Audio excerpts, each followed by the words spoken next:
তুমি কি কখনো ভেবে দেখেছো কেন তুমি মাসের পর মাস কঠোর পরিশ্রম করার পরেও মাসের শেষে পকেটে টাকা থাকছে না? কেন তুমি যা আয় করছো তা আসার আগেই খরচ হয়ে যাচ্ছে? তুমি একা নও, আমাদের দেশের কোটি কোটি মধ্যবিত্ত মানুষের গল্পটা ঠিক একই রকম। কিন্তু আজ আমি তোমাকে এমন 5টি প্রমাণিত স্টেপের কথা বলবো যা অনুসরণ করলে তুমি তোমার আর্থিক অভাবের জীবন পেছনে ফেলে স্বাধীনতার পথে হাঁটতে পারবে। আমি তোমাকে কোনো রাতারাতি বড়লোক হওয়ার স্বপ্ন দেখাবো না, বরং দেখাবো এমন এক বাস্তব রাস্তা যাতে তুমি তোমার ভাগ্য বদলে দিতে পারো। ভিডিওর শেষ অংশটি তোমার জীবন দেখার দৃষ্টিভঙ্গি বদলে দেবে, তাই মনোযোগ দিয়ে আমার প্রতিটি কথা শোনো। স্টেপ 1, আয়ের মানসিকতা বদলানো। ধনী হওয়ার প্রথম ধাপ পকেটে নয়, তোমার মাথায় শুরু হয়। তুমি যদি মনে করো যে শুধু চাকরি করলেই তুমি অঢেল সম্পদের মালিক হবে, তবে তুমি ভুল করছো।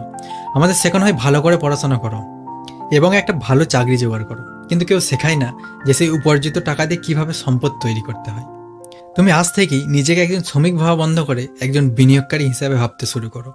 তোমার প্রতিটি টাকাকে এক একটা ছোট সৈন্য মনে করো, যাদের কাজ হলো তোমার জন্য আরও টাকা নিয়ে আসা। তুমি যখন ঘুমাচ্ছ তখন যেন তোমার টাকা তোমার জন্য কাজ করে, এই লক্ষ্যটা আজ থেকে স্থির করো।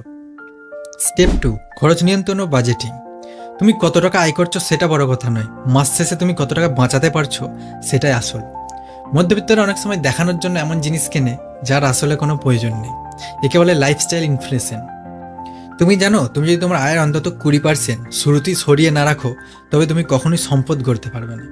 তোমার জন্য একটি সহজ টিপস দিই। প্রথমে নিজের ইনভেস্টমেন্টের টাকা আলাদা করো, তারপর যা অবশিষ্ট থাকবে তা দিয়ে সংসার চালাও। মনে রেখো, দামি ফোন বা ব্র্যান্ডেড জুতো তোমাকে সাময়িক আনন্দ দেবে, কিন্তু একটি সঠিক ইনভেস্টমেন্ট তোমাকে আজীবন শান্তি দেবে। স্টেপ 3, মুদ্রাস্ফীতি ও স্মার্ট বিনিয়োগ। তুমি যদি ভাবো যে টাকা ব্যাংকে বা আলমারিতে জমিয়ে রাখলে তুমি ধনী হবে, তবে তুমি বড় ভুল করছো। কারণ সময়ের সাথে সাথে টাকার মান কমছে, যাকে আমরা বলি মুদ্রাস্ফীতি বা ইনফ্লেশন।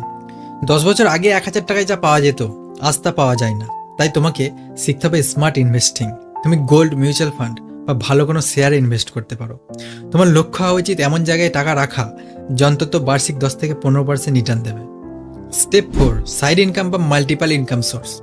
2026 সালে দাঁড়িয়ে কেবল একটি আয়ের উৎসের ওপর নির্ভর করা মানে হলো নিজের পায়ে কুড়াল মারা। তোমার যদি একটি চাকরি থাকে, তবে তার পাশাপাশি একটি সাইড বিজনেস বা ডিজিটাল স্কিল তৈরি করো। হতে পারে সেটা কন্টেন্ট ক্রিয়েশন, ফ্রিল্যান্সিং বা ছোট কোনো ব্যবসা। তুমি যখন তোমার মূল আয়ের বাইরে বাড়তি 5 থেকে 10,000 টাকা আয় করতে শুরু করবে, সেই টাকাটাই হবে তোমার সম্পদ গড়ার আসল জ্বালানি।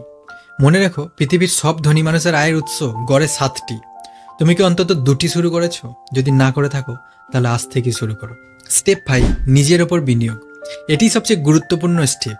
স্টক মার্কেট বা রিয়েল এস্টেট থেকেও বড় ইনভেস্টমেন্ট হলো তোমার নিজের মস্তিষ্ক। তুমি যত বেশি শিখবে, তোমার আয়ের ক্ষমতা তত বাড়বে। নতুন নতুন বই পড়ো, অনলাইন কোর্স করো এবং বোঝার চেষ্টা করো অর্থনীতি কিভাবে কাজ করে। টাকা হারানো যায়, কিন্তু তোমার জ্ঞান কেউ খেয়ে নিতে পারবে না। তুমি যদি নিজেকে মূল্যবান করে তুলতে পারো, তবে টাকা এমনিতেই তোমার পেছনে ছুটবে। ধনী হওয়া কোনো গন্তব্য নয়, এটি হলো একটি দীর্ঘ যাত্রা। আজ যে স্টেপগুলো আমি তোমাকে বললাম, সেগুলো কেবল শুনলেই হবে না, আজ থেকেই কাজে লাগাতে হবে। ছোট ছোট পদক্ষেপ নাও, ইনভেস্টমেন্ট শুরু করো এবং ধৈর্য ধরো। তুমি কি তৈরি তোমার আর্থিক ভবিষ্যৎ বদলে দিতে? কমেন্টে আমাকে জানাও তুমি আজ থেকে কোন স্টেপটা শুরু করতে যাচ্ছ। আর চ্যানেলটা সাবস্ক্রাইব করে নাও এরকম নলেজেবল ভিডিও দেখার জন্য। দেখা হবে পরের ভিডিওতে। আমানুল্লাহ টক্স, সাইনিং অফ।